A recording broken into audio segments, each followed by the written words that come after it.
Okay, let's get this thing started. Ooh.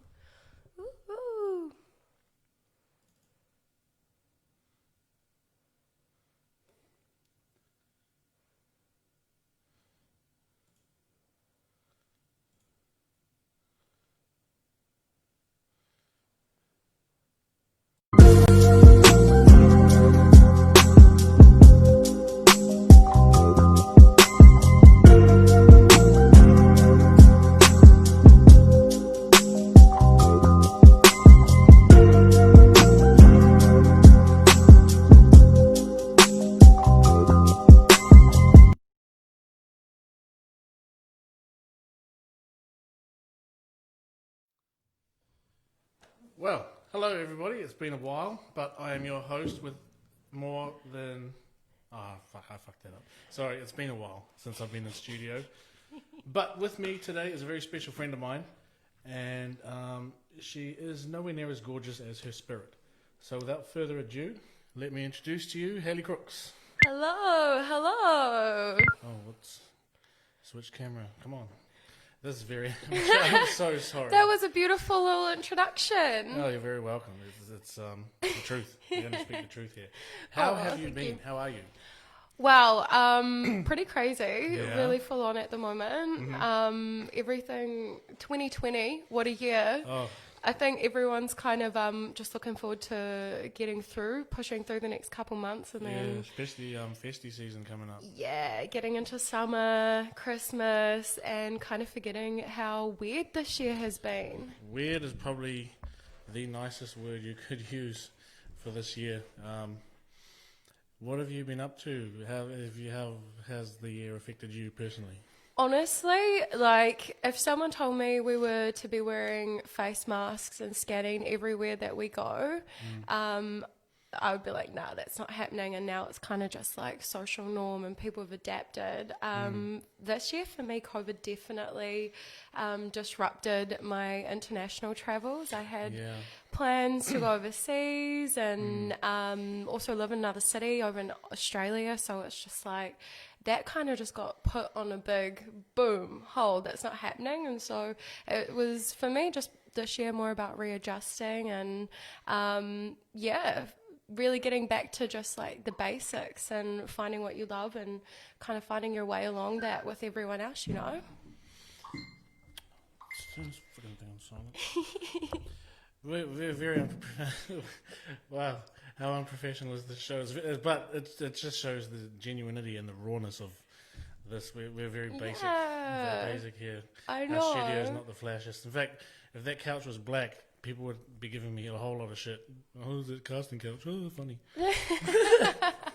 But and you can reveal however much you like, but what sort of plans or things did you have lined up to do throughout the year before COVID even existed was a thing? You were running some businesses, or what's the story? Yeah, honestly, for me this year, pre-COVID, I had planned to go work overseas. That obviously got put on hold, and it was kind of like, okay, I guess NZ is the place to be, and that kind of made me just rethink personally where I was at, and also career-wise what I wanted to do. And sometimes I think what I learned this year, it's okay not to know, or feel a little lost, or feel a bit like, what am I doing, or, you know, because there's actually still a lot going on. This year I've been able to do a bit of modelling, working with organisations like community groups and even other artists and things like that, which has been quite fun for me. But yeah, there's so much going on, I can't even think right now. That's all good. That's all good. So yeah, I've been seeing you've been working alongside Young Rich. What's that like? Yeah, Young Rich. Definitely make sure you go check out youngrich.com. So you know all about him. Basically, it's all about the music. And I think one thing that I've always been passionate about is music. Yeah. Grew up playing music and then songwriting, getting involved in the music scene, working in radio, pushing artists. And something I guess that's real big in my heart is breaking new talent or supporting new talent that might might not necessarily be getting the clout or the hype just yet, but they've got the talent and the skills to really be big. And that's one thing this year, I just, like, it was all put into perspective. New Zealand really has it. We got it all here. As far as music talent goes, I really do believe in Kiwi artists, and there's so many different cultures and people that are here doing a whole bunch of different things on the spectrum when it comes to music. Like we just had the Aotearoa Music Awards on Sunday night. That was really exciting. That was fun. It was good to see, like, and catch up with different people there. But it really does show, like, the variety that we have in New Zealand, and there's still even minority groups that aren't getting the accolades or recognition just yet. So it's, I guess, about really supporting the underground music scene, or not being afraid to say, hey, have you heard of this artist? They're going to be the next big thing, without them having to go to LA, do a studio session in LA to be somebody, because we should be repping our communities and our artists here first before they even go overseas. Because I feel like that's kind of the way it's been for the past wee while. Like, for someone to get recognition or a little bit of I don't know, like, status, it's like they have to go, they're either going to the UK or they're breaking into other markets, and then Kiwis are going, oh, they must be someone because they did something in Australia, or they must be someone because they did something in the States. But we got people and talent doing it here, and I think it's really important to support and rep our own local talent, because, like I said, we got it all, I reckon. We do. In fact, a prime example would be a young man who cracked it through social media, pretty much, Josh 685. Yes! Holy crap, what a journey. And the way he shot up, like, the speed at which he ascended, it's nuts. And then people were talking about his performance just the other night. What was that like? Honestly, I was at the Aotearoa Music Awards, and seeing it live was just incredible, because you've got all these young Pacifica kids who are actually repping not only their culture but their music on the stage. It's televised, and I do have to say a little shout out to Rewa High, Manurewa High. It's my old school, so it's really cool just to see people doing well, and especially people, I don't know if you've seen the music video for Savage Love, but they're just riding around on their BMX bikes with speakers at the Homai fish and like takeaway shops, and that's real, but it's on a world platform now, and even the likes of, like, what Paris Goebel's doing on the dance scene and everything. It just shows you what is possible from Aotearoa, from New Zealand. We can be hitting that global stage right from our backyard, which is really cool. Yeah, he's just had an incredible journey, and it's just to think anyone could. It's good too, because there's a lot of, I guess, well, for a long time there's been a lot of thinking around the youth of, the Brown Brothers or whatever you want. They're not so much, not so good, but, like, I don't want to use the term like street rats or whatever, but, like, getting up to trouble, especially in, like, I don't know, poorer areas. I'm not saying that, he's poor or anything, but, like, you know what I mean? Like, the demographic. Yeah. And, to see someone bust through the wall like that and say, hey, we're not like that, it's just, it's amazing. Definitely. There's a lot of, like profiling that goes on through the media, through mainstream, but I guess those walls are being broken down. And just because you might have, like, pigment in your skin color, like, doesn't mean that you necessarily fit those certain stereotypes or those boxes, or even if you do, that shouldn't be a barrier. Because I think it's really important to have role models like Josh 685, because it just shows it's something for other generations to look up to, or to say, hey, look, there's a brown person in this space doing this cool stuff, which I think is really important. because you do feel, I guess, when you do come from those communities, boxed in a little, or like you only have a certain amount of options, or like to the point where it's like, oh, you shouldn't even try be a doctor or a lawyer because that's like not possible for you. You're not gonna, so I think it's important to see people, even Pacifica doctors, lawyers, people doing really cool things to just show people it doesn't matter about like your background, what you look like, and I'm proud to say, like, I feel like here in New Zealand we're like really coming forward into like a new era of just like accepting people for who they are. Just like another example would be Israel Adesanya. Yeah. And he did a speech a while back about the tall poppy syndrome and everything. It's still very, what's the word I'm looking for?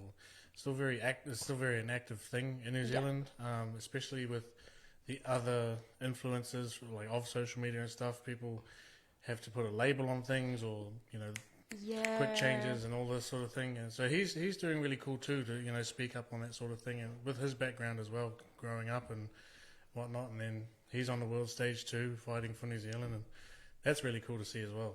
Yeah, definitely agree. Like, even just to touch on social media, like social media in itself is its own world. It's kind of like an extension of us, but at the same time, it's hard to, I guess I kind of personally struggle with social media because people might see something on social or go check out your page and think that's all there is to someone, or that's all there is. But there's like a whole lot more.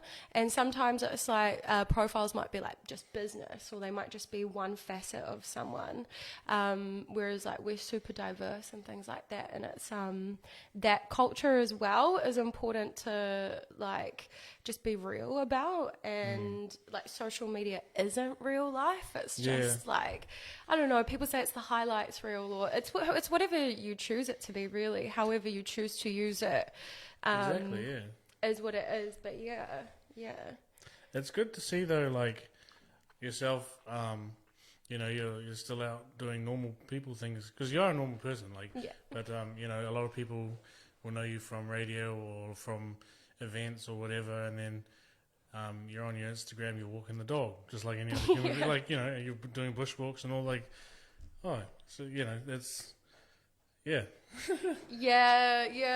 like, I guess, like, it is one of those things, like, I mean, personally, I tend to take a lot more breaks off social media. Like, even in this past month, I haven't really been posting. Not to say I haven't been doing heaps of cool stuff. Like, but there's almost like an expectation, eh? Yeah, it's you're, kind like of, you're a content creator. You have to keep the people like, where is she? So, and people will message, hey, are you all good? Like, haven't seen you on social, and you're like, actually, I'm like real happy, I'm in a good place. I just don't feel the need to post it. And then even sometimes it's that guilt of I feel like social media is so, look at me, look at what I'm doing, look at my life, look at the stuff I have, look at the cool things I did, look at the food I went and ate. And it's like sometimes I feel like not guilty to post if good things are happening, but like if I go on a beautiful weekend away or do things, or you're at awards or at a cool fashion show, you feel like I don't want to, it's almost that I don't want to be seen as like bragging, or I don't know, it's weird. So social media really can like mess with you, and it's something that like I'm pretty open about talking about, because I do think that there needs to be like healthy boundaries set in place, or just people need to be more open about how, or aware of how they're using it, what they're using it for, and how it's affecting them mentally, maybe. Especially going throughout your work life, when you it's kind of, people will say it's not surprising that you're at an event, or because you've done radio, you've met artists, you've met cool people, so it's kind of like people almost expect you to be there and be, if you keep posting like awards nights and this and that and the other, it's like, people just expect that out of you, sort of thing. Yeah. Whereas if someone like me, like I had an awards night for my work 2 weeks ago, and I don't normally go to things like that because I'm just, me, I'm more like family man, sort of chill at home sort of thing. So when I post that sort of thing, it's viewed differently because it's not normal for me, I guess. Which I guess would be labelled normal for you. Yeah, it's a weird world, honestly, because social media, I guess, like I grew up with social media as it has grown and developed over the years, from like MSN chat to, those you were the know, days, yeah. you're like, oh, MSN with your Hotmail, to doing, I think it was like MySpace, High Five, Bebo. Going way back. Yeah, like legit. Bebo was like, man, I'd be like giving my hearts out on Bebo. That was the peak, I reckon. That was the peak, the absolute peak. Facebook came along, changed the game. Instagram came along, changed the game. Snapchat changed the game. TikTok changed the game. And it's like, it's that now it's like, if you're not keeping up and you're not with it, you're like, whoa, it just keeps moving. And it's, technology is certainly a highway, and if you're not in one of the fast lanes, get off.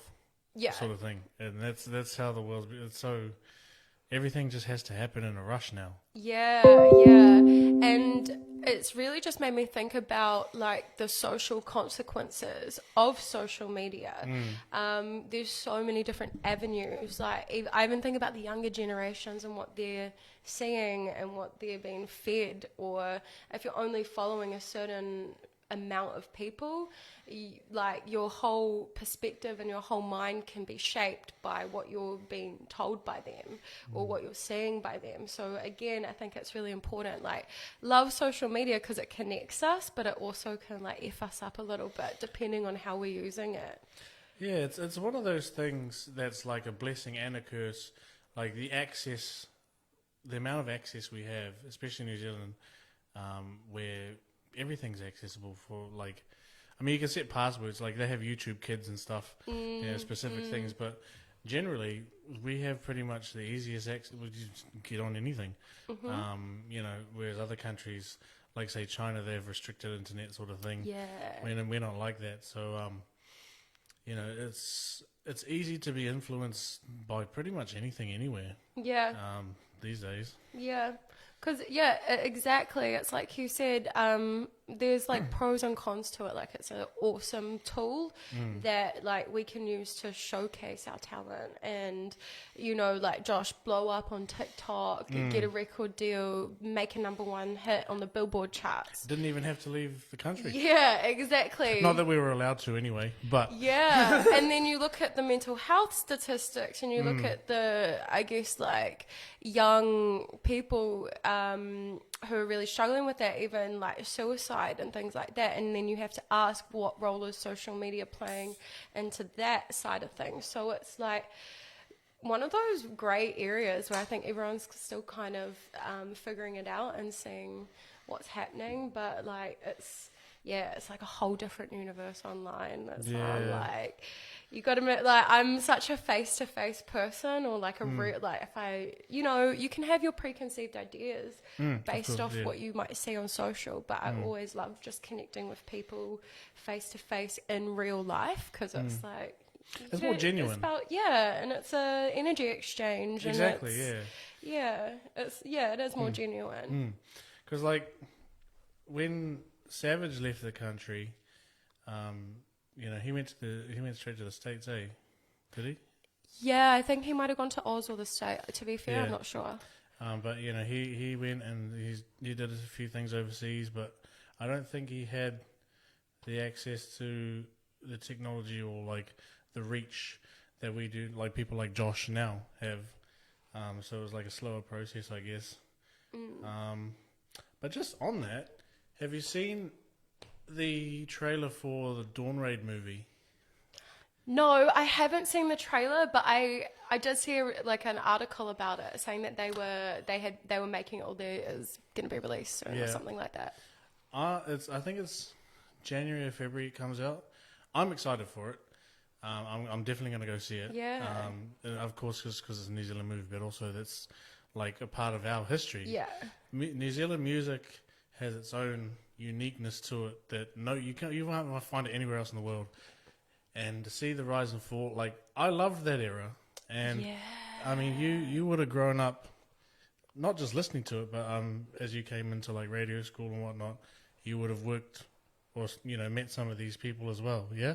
Yeah, definitely. Like, as far as New Zealand music goes, when it really came to like growing up as a kid, I remember I was talking about this like recently.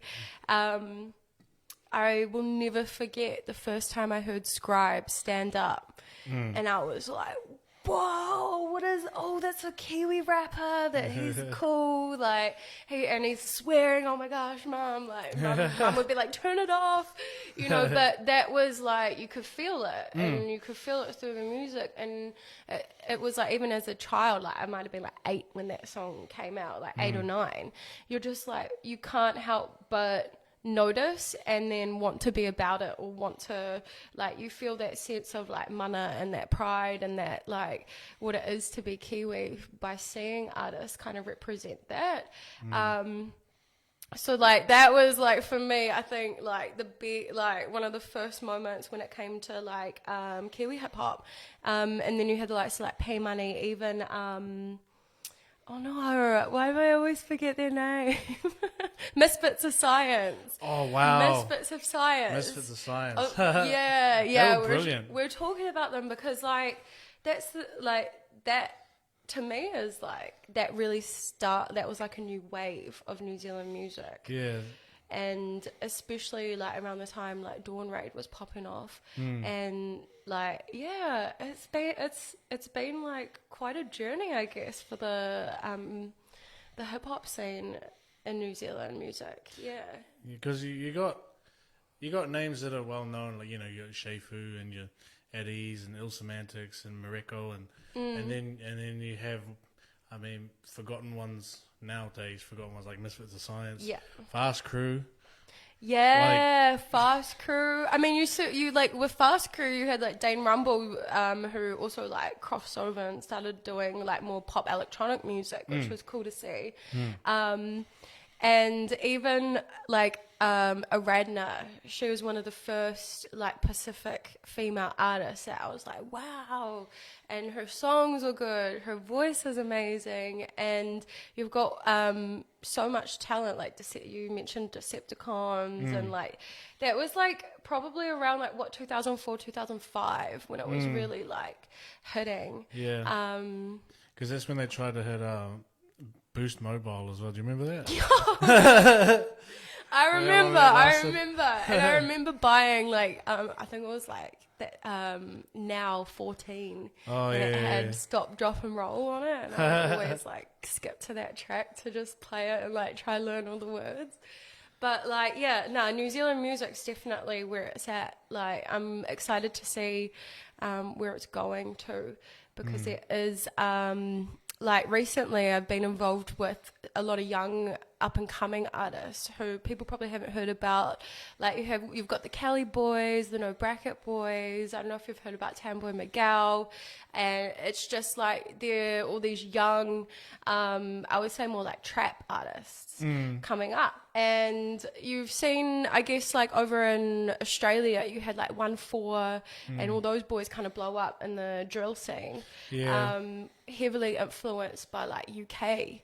And that's kind of growing here, and it's cool. It's really cool to see, because that's also part of the culture. And it's crazy because we just keep evolving. We do. I might cop some flack for this, so I'm sorry, world, but I personally like drill rap. For me, I think maybe should have stayed in the UK.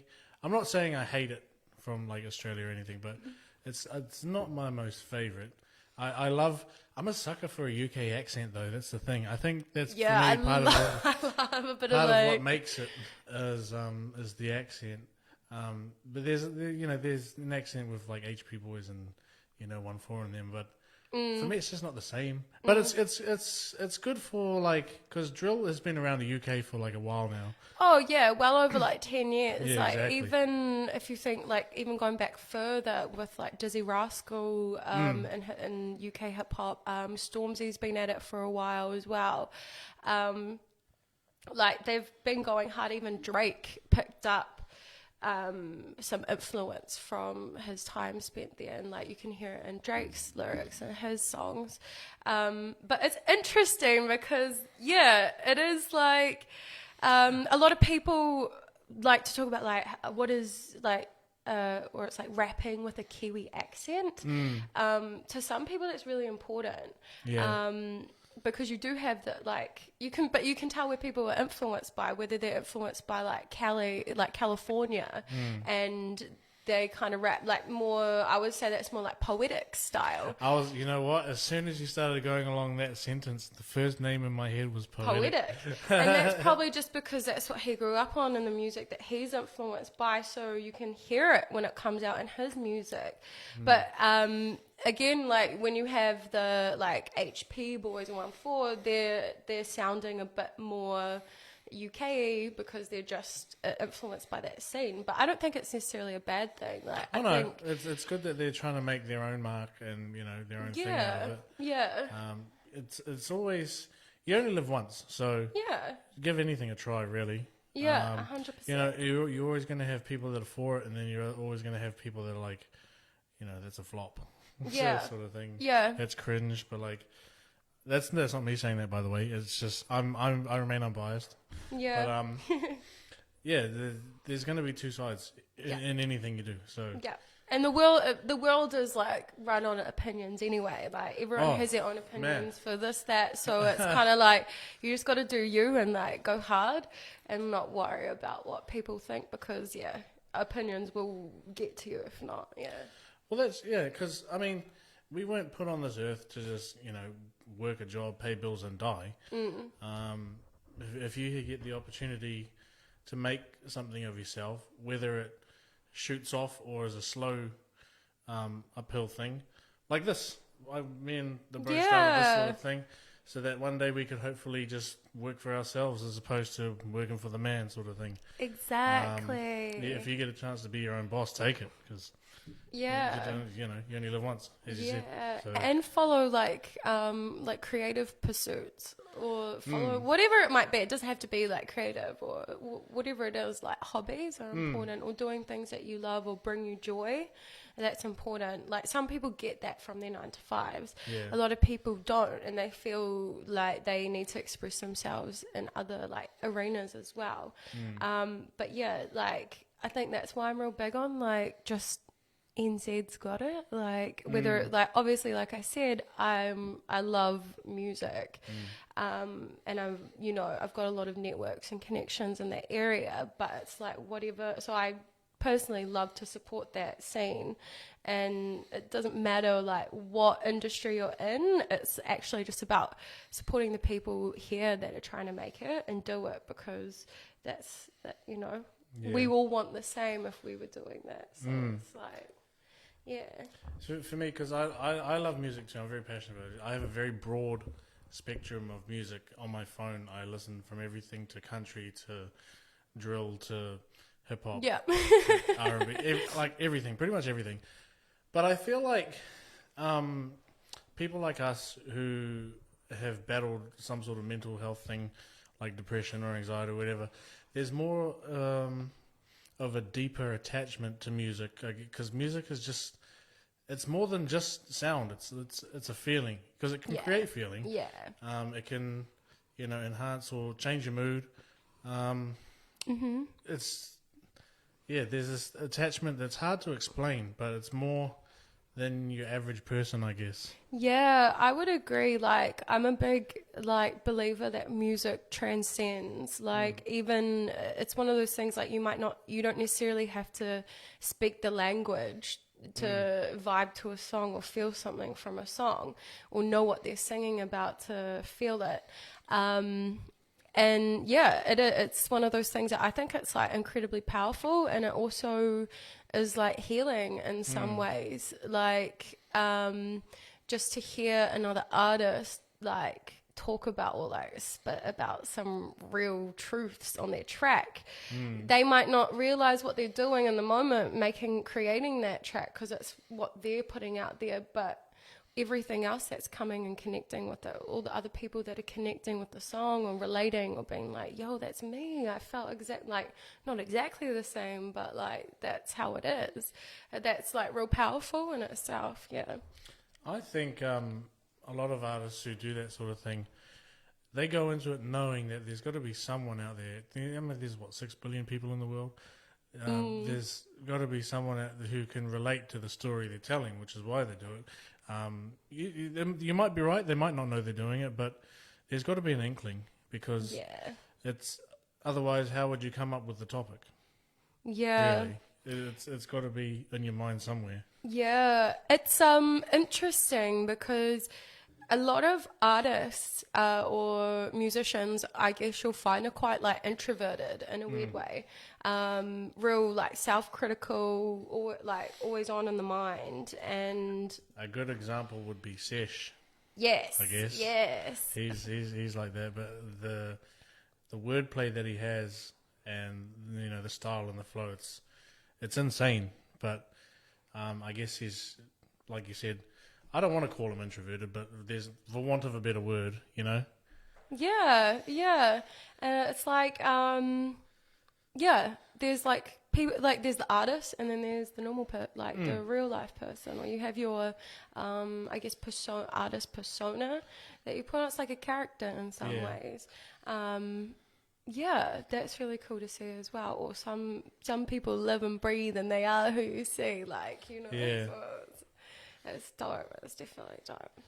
So what about you with music? You've been on hold, I guess, for a long time, because you had your fingers in many pies. I know. I don't know. I guess it's like the Gemini in me. I'm just like 1,000 places at once, and I'm just like here, there, everywhere. Personally, I love like songwriting, and I do it like I've probably done it since I was like 15, and just I've like always just kept it up, just because it's like personally a way that I like express myself, or kind of deal with thoughts and feelings and things like that. So yeah, I thought about doing, like, I don't know, a lot of people were like, hey, I really want to hear your music, or like you should put some stuff out. And it's just, for me personally, that whole, if I do something, I want I have to be all in, especially if it's the music side. So at the moment, it's been very personal, and I did do a couple of tracks and a couple songs, or like feature on some, which has been quite cool as well. But personally, as an artist, I'm just not sure yet. Because it's that thing, like as you were saying, you find it easier to be a writer, like creative writing, because in school I was always, my best thing about me was creative writing as well in English class. Maths was probably the worst. Miss me with the maths, miss me with that. But I think it's because we find it easier to express on a page, because it doesn't have that, you don't have to confront a person, because when you face things like anxiety and depression and whatever else, it just can be easier than dealing with a person, because you don't know how a person is going to react, but you know how a book is going to react, because it doesn't react. It's a page, and it's just easier to get out all your thoughts. And also, I guess it's easier to organize all your thoughts, because you can see it all written out, and then you can change it. Yeah. Whereas if you speak to a person about it, they've already heard you talk about it a certain way, and then you went and go and change it. So, and they're like, oh, okay. Sort of. Yeah. And personally, like, I'm my own worst enemy when it comes to things like that. Like, because there's a side of me that's like a perfectionist, or like it has to, I'm really like critical about things. And then there's like also just this other side of me where it's kind of like, nah, just put it out there and just boom, like, so it's kind of like, for me, like, I'm always my own worst enemy when it comes to like that side. It's like an inner turmoil, eh? Yeah. 'Cause, when you're performing like it's a performance. It's people. Yeah. And sometimes you're just either not in the mood or just not ready to face people. Yeah, and especially when like you do battle a little bit with mental health, even like anxiety for me, like it's honestly like self-doubt and beating yourself up about stuff that you don't need to really, and that kind of comes in that cyclical nature of like, oh, is this good enough? No, it's not. No, like, and you can kind of go on a little spiral. So like, that's something I also deal with, but that's with like everything as well. Yeah, and to this day, like even last week I had a bit of a mental breakdown, and I think the good thing is I'm slowly learning to actually talk about it. Like I put this massive post on Facebook saying, hey guys, I've had like a really shit day. Yeah. And, whereas like I used to be like, I was just lone wolf it, I guess. Yeah. And it's not healthy. Yeah, no, I totally know what you mean, because I was like real good at like pretending and masking it big time, just being like, no, you're good. And like no one would know, or people would look and be like, oh, you're a beautiful girl, you've got so much going for you, you've got no reason to be like feeling like that. You're just like, okay, like it's all about that inner turmoil. I get that still. Like, if I tell people I've battled depression now for about 13 or 14 years. Yeah. And they're like, but you're always telling jokes. You're like and the happiest cool guy guy, we have ever met.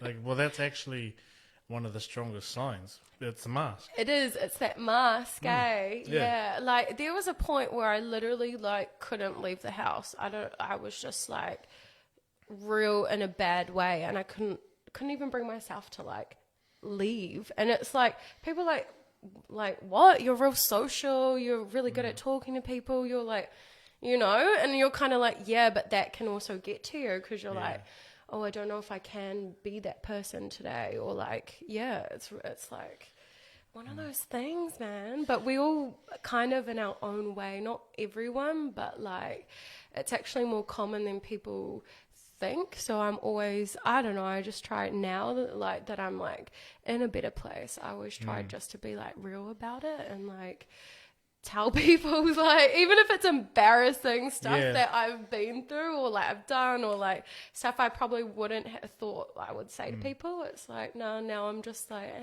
it is what it is, because like I don't want to wear a mask and I don't want to feel like I have to hide, you know? Yeah. Because it's kind of, you think of it as you think of it as an escape. When you're down in the dumps or whatever, this mask that you put on, you're good at talking to people, you're always joking and doing this and that, is because you're trying to escape from that feeling. And the other thing too is people like us we wouldn't wish that upon anyone else, because we know how low that feeling feels. Yeah. So we try to escape that. I'm the same. I think because I always tricked myself. Well, I was always busy, but like you said, now that you're in a better place, I'm now in a better place than I was a year ago. I had debt. I had a job I was bending over backwards for. Never saw my kids or my missus. Shout out to, love you, babe, because last time I said I never see my kids, I forgot to mention her. Yeah, that's right. Should have said your name first. But no, it's honestly, now that I'm pretty much debt free, and also like I had car repairs to worry about, this, that, and the other, like all these small things, but they pile on top of you, like the weight of the world on your shoulders. Yeah. And now that I don't have any of that, or like maybe 3% as opposed to like compared to where it was, I can now openly talk about myself because I don't have any other distractions or like things to, weigh up on, whatever. So it's good, but we need to normalize it. Yeah, definitely. And like, I guess the thing for me is like, it comes back to that whole opinion thing. Like, everyone's got their own thoughts going on in their head. It doesn't necessarily mean it's just their perspective. It's just the way like they might be seeing things. So it's good to remind myself of that. Like, hey, this is just the way you're seeing things right now, but like your perspective can change. So yeah, that's important to remember. Yeah, because we hate being judged. Yeah. For things like that, because if people don't know yet that you face these sort of battles, and then you hear them talk about other people who are obviously going through something. Some people, they're all good, and then other people, I wouldn't say they're nasty, but you know what I mean? They're just like judgmental. Yeah, definitely. It's like Auntie Jacinda says, be kind.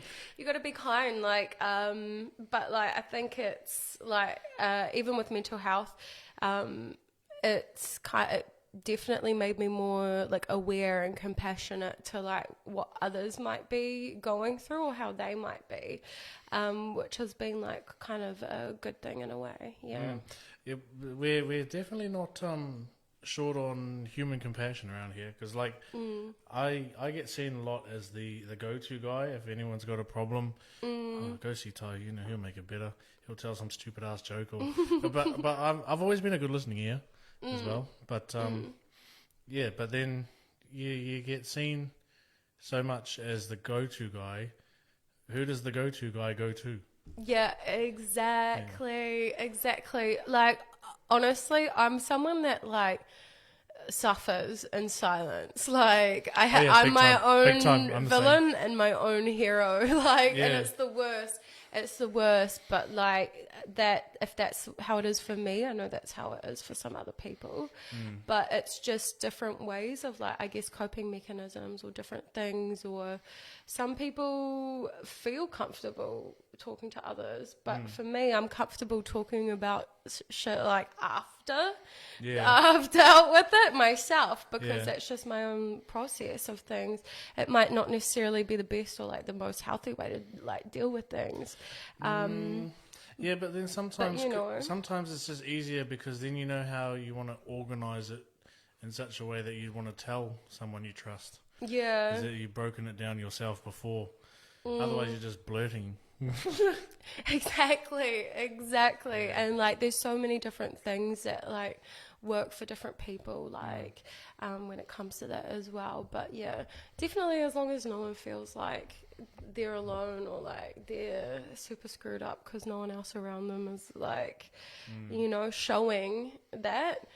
Like, that's why I always bring it back to social media. Like it's people can be like, honestly, when I was like the most depressed, the stuff on my social media was probably like happy stuff, like inspiration, like, but that was just my way of expressing that side of me that I wasn't really like feeling, or more enjoying like a day at the beach and being like, like feeling good and wanting to share that. But then you get people who are like, wait, aren't you meant to be depressed? Like, how can you be smiling? And you're like, boom, and then you're like, okay, I might delete that, and then you start like, it's one of those things, like, so you might see, like, someone might appear a certain way even on social, but be feeling completely opposite. It doesn't mean, that's what it's like.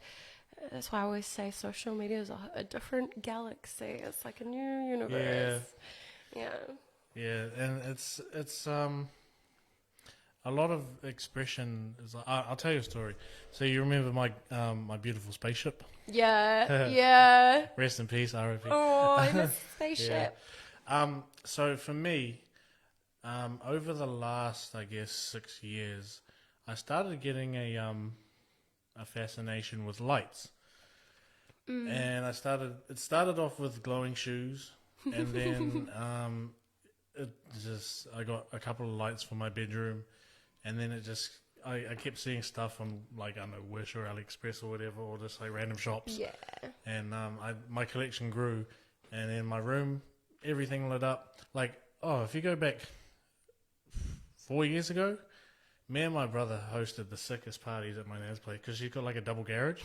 So we'd set it up. It'd be all lights all throughout the bottom of the house because upstairs is where she lived, and then downstairs was like my room and like the spare room and the bathroom and that. So downstairs was pretty much ours to use for like indoor outdoor flow of the party. Yeah.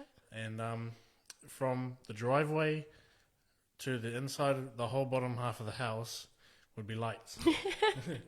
and my car would be on the driveway also lit up. Lit up, yeah. That's the first thing you see when you walk in. And even when you first met me, I was a human Christmas tree.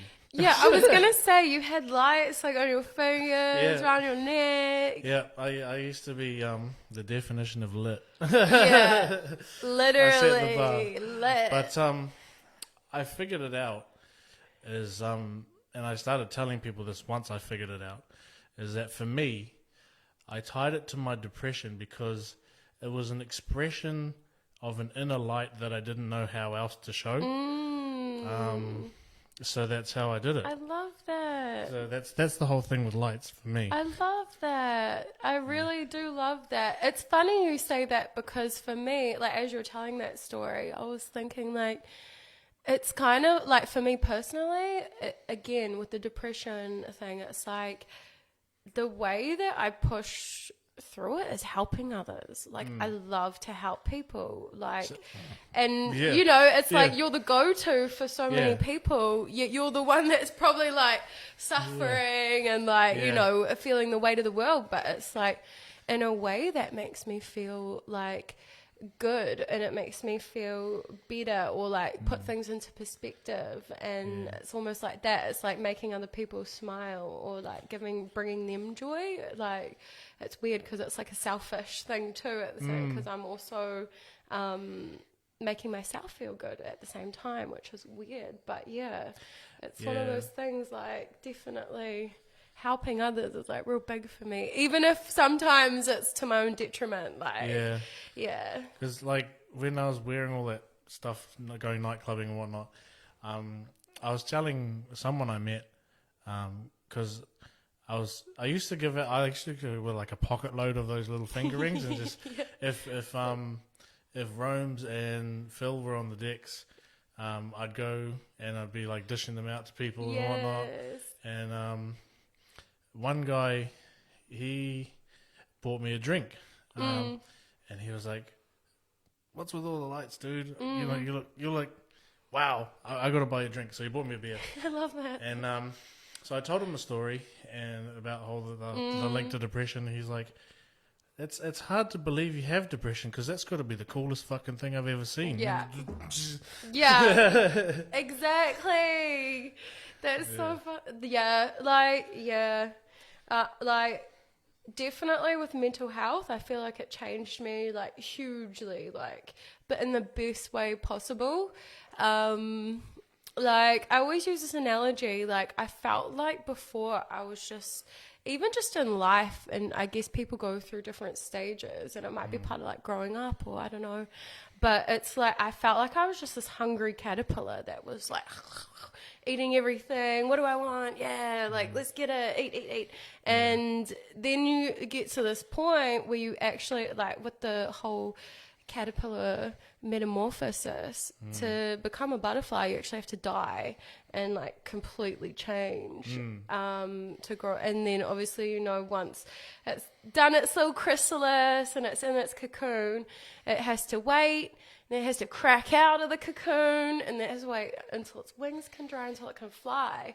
And I really feel like that's just a beautiful metaphor for like life, or like how I feel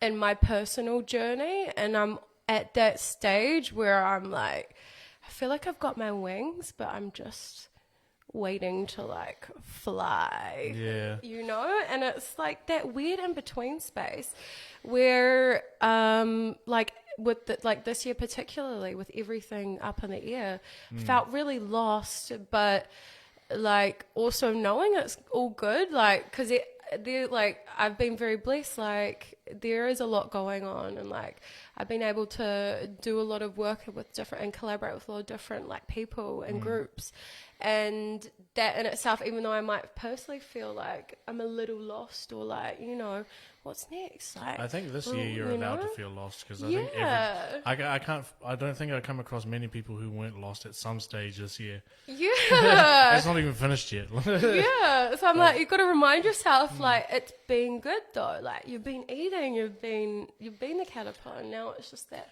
time where you're like, cool. I've been eating too. If I was a caterpillar, I'd be the one from A Bug's Life. Yeah, like, little ass wings about. and Those tiny little. These are one of my favorite little characters. Yeah.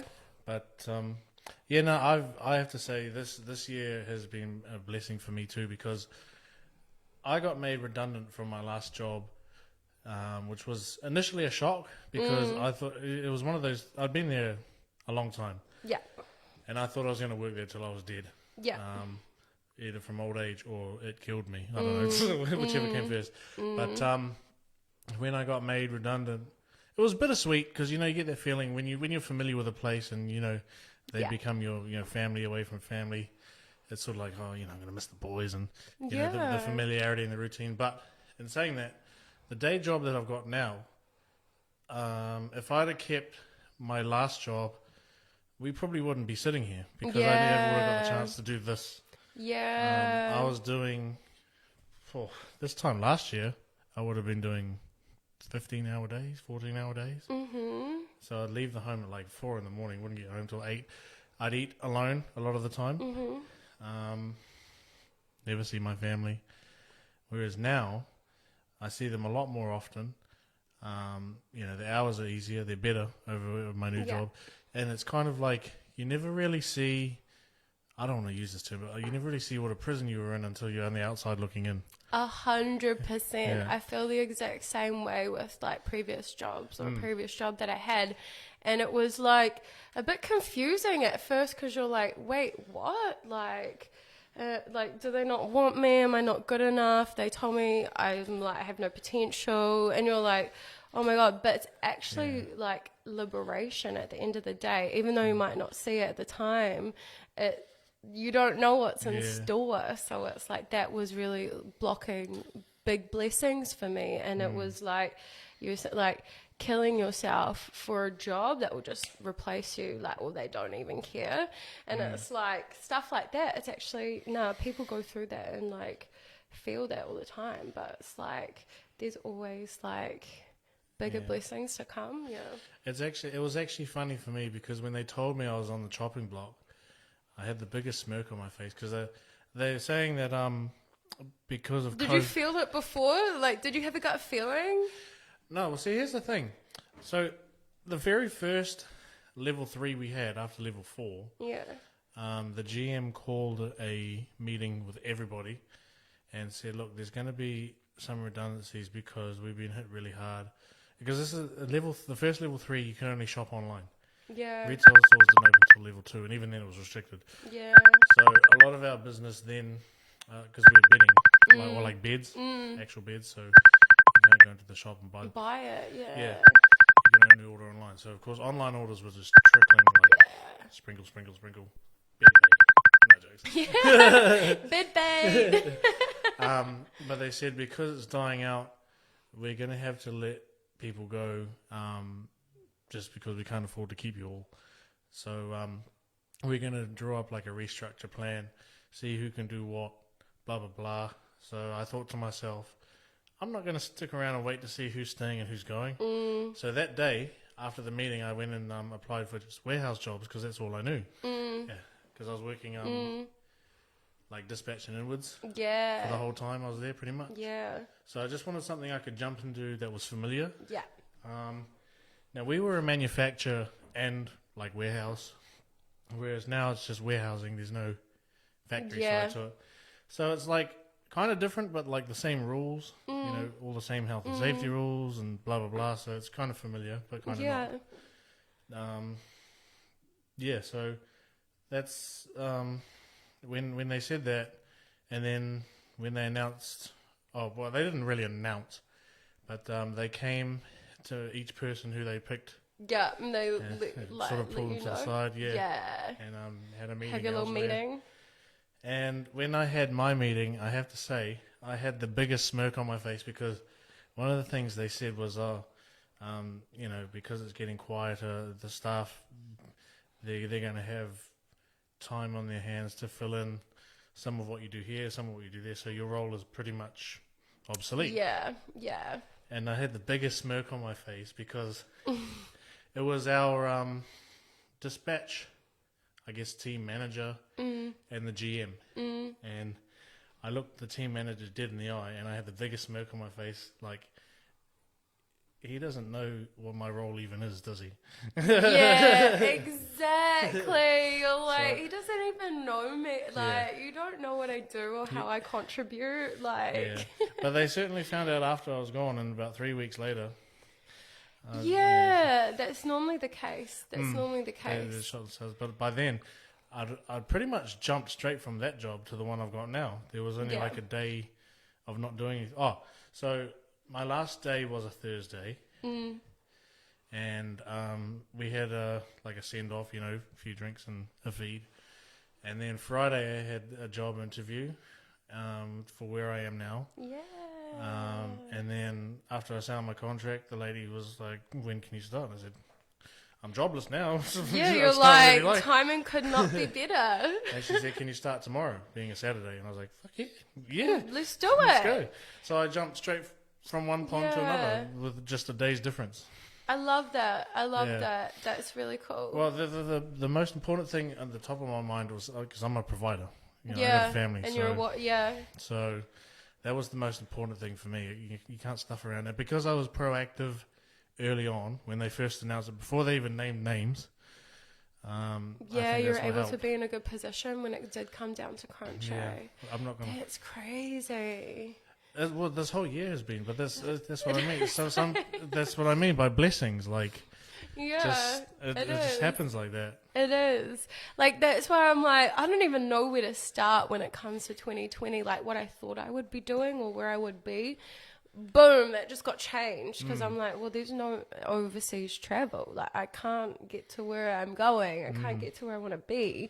And so I was kind of like just floating. But in the floating, you still get to grab onto different things like modeling, music, different community groups, different work. And it's like, at the end of the day, I was saying to one of my friends, she used to be like an air hostess, and obviously with Air NZ, like so many people got laid off. Heaps, yeah. And it was almost like we're just catching up, and she's like, I'm back up north now, and I'm with my fams, but it's all good, like kind of a thing. And it did put it into perspective.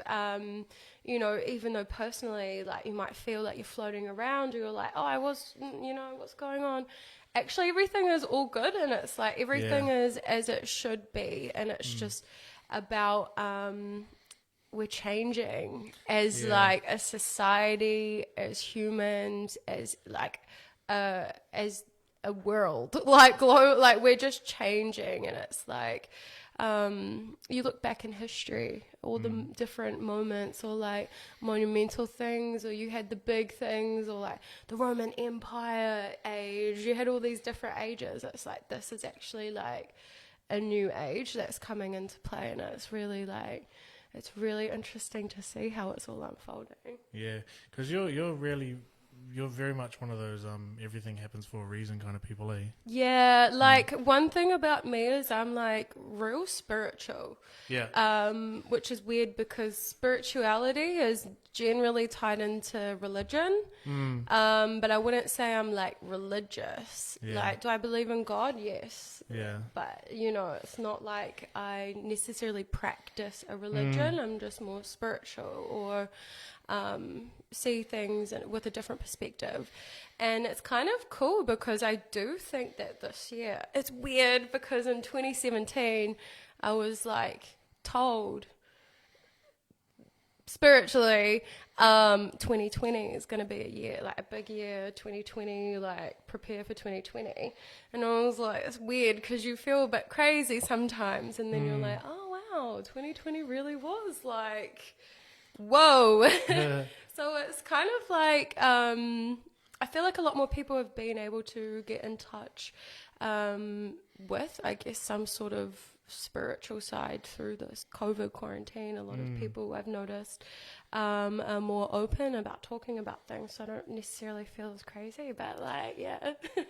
Well, with the craziness of the year, I guess it doesn't feel crazy to them. No. Yeah. But also, like you were saying with the lockdown level 4, and you know, a lot of people had to stay home or like work from home. Even in level 3, people encouraged to stay home or whatever, or like work from home if they could. You had a lot of people come out of the woodworks who had found new talents or like done new stuff or just like found themselves. Found a calling, found themselves. Yeah. I'd be hard pressed to come across someone who hasn't changed. Yeah. It's weird because I'm a big believer, like I've actually loved seeing the positive changes in humanity in general.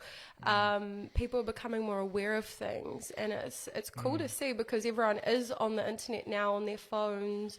That's how we communicate through quarantine, through isolation and everything, and it's just really cool to see people being more mindful. And it is important to, I believe, find yourself or know who you are or get to know yourself, which is like, I guess what a lot of people were able to do is like set some time aside for them. Like they weren't in the rat race every day, you know, get home, I'm too tired, I want to just eat and crash out, watch something. They're actually got a couple more hours to be like, hey, I might go for a walk. I might like, you know, get into something, or I might start making this, and it was really cool to see because I'm like, once you truly find yourself, you just want that peace and joy for other people. You're like, I want you to find your, like, you know. It's like the reset button on the PlayStation. Like, and I honestly, I loved level 4 because it was so peaceful.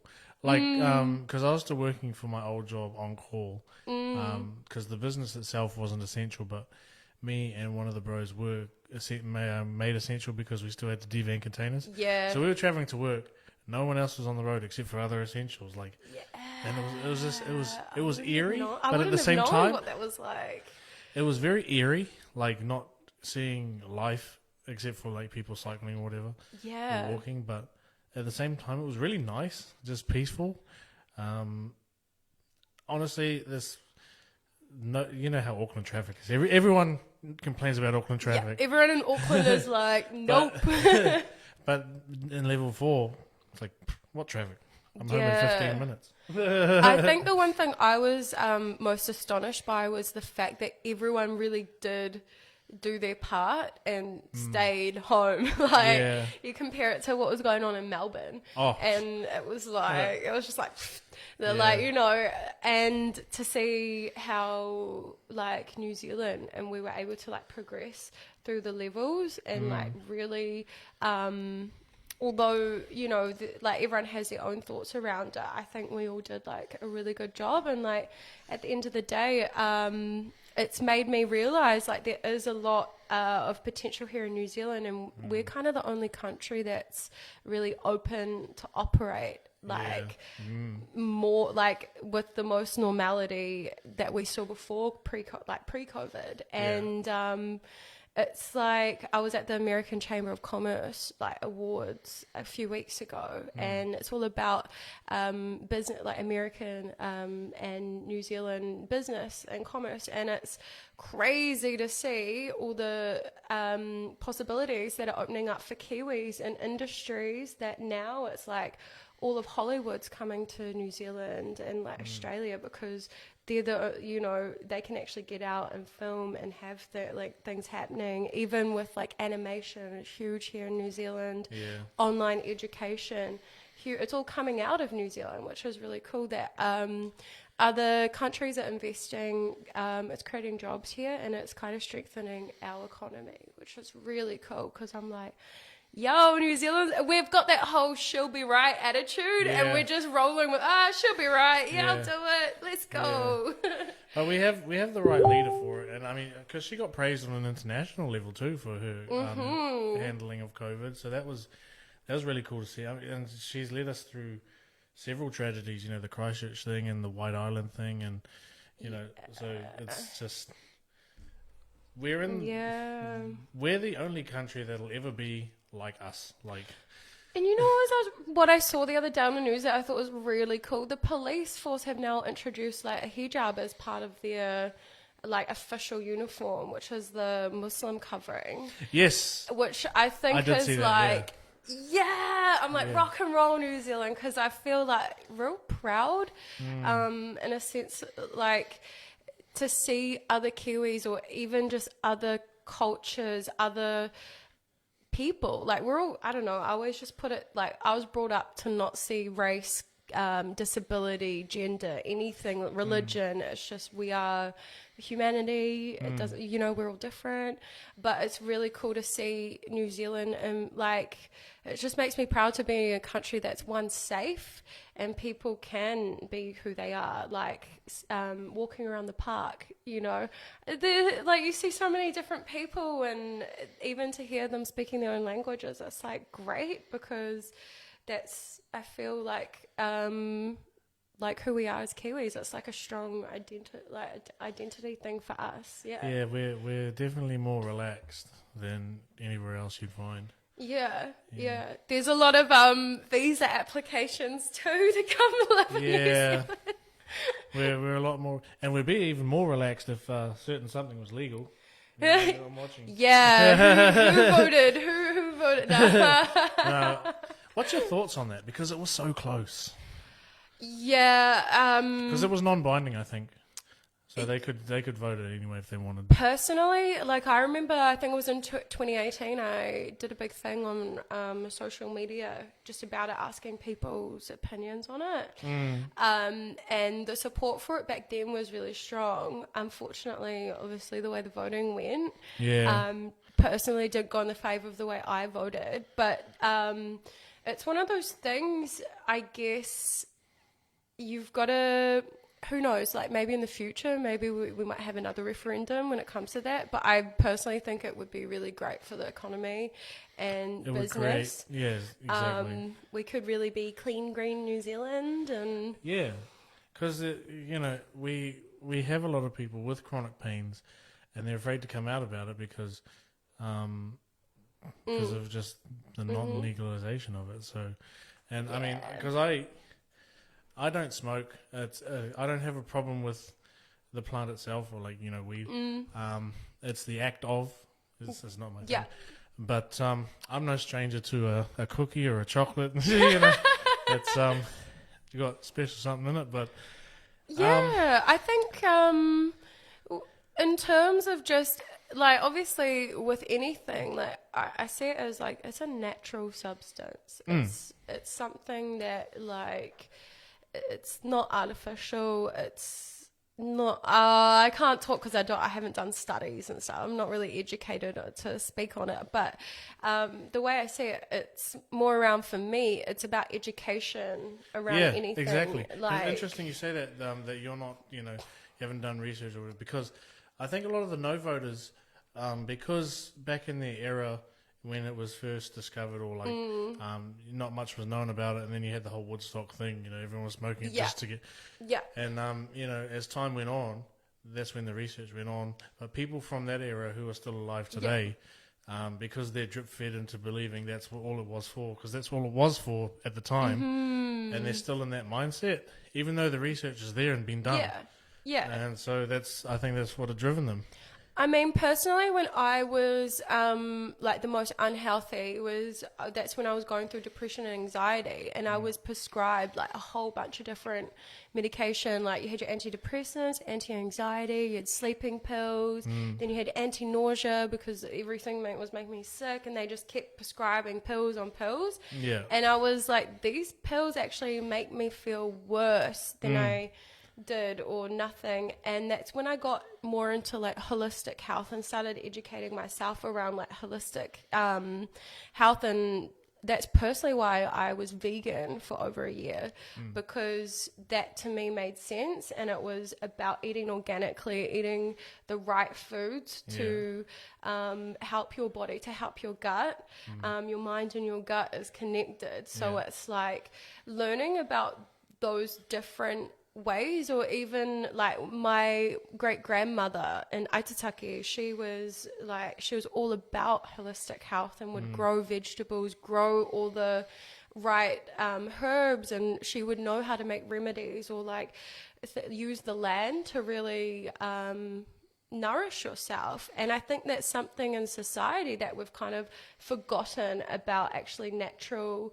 If we can grow it, it's less, there's less risk than something that's chemically, artificially made, you know, depending on what the substance is. But it's like, that for me really just opened up my mind into there's different ways to approach health. And it even comes back to like Haora with Māori traditions, and like I think we've got a lot to learn from them. And I kind of feel like with the cannabis referendum, that would have helped a lot of Māori communities, because they would be the ones to know how to, I feel, best use it and be the ones to really take charge of those industries. Well, not only that, is because at the moment they're the most affected when it comes to being convicted of having that stuff on you or whatever. But like you were saying about the holistic thing and, you know, vegetables and stuff, that's what I was talking about earlier about, you know, the whole highway thing, like fast lane, everything's convenience now. And we've forgotten, you know, vegetables, because we can just go out and buy something and...